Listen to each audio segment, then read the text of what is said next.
ndahari abenshi kuri TikTok banzi ko nitwa Babuji, tukaba buri cyumweru tuza muri siporo, nakaba mba mu muryango wa DBN Kids Foundation, tukaba twashe muri siporo n'abandi batonto bose na tonto wacu, tukaba tubakunda cyane. Siporo ikintu ifasha umubiri wanjye uragenda ukamera neza, ibintu byose bikamera neza, nakumva nyine siporo zimereye neza. Umuryango wa DBN Kids ndabyina, tugakora komedi n'abandi bana,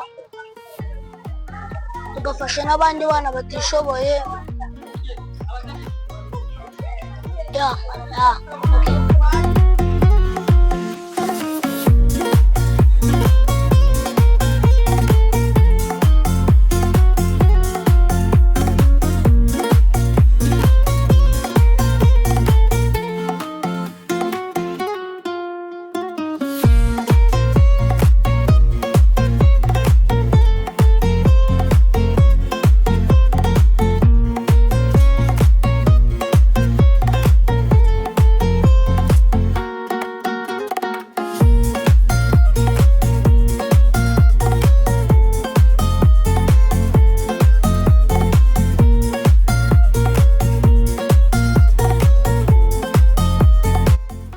Ladies and gentlemen, it's your boy Pakwe Nyamurasa, abantu benshi banzi nka director Nyamukireya.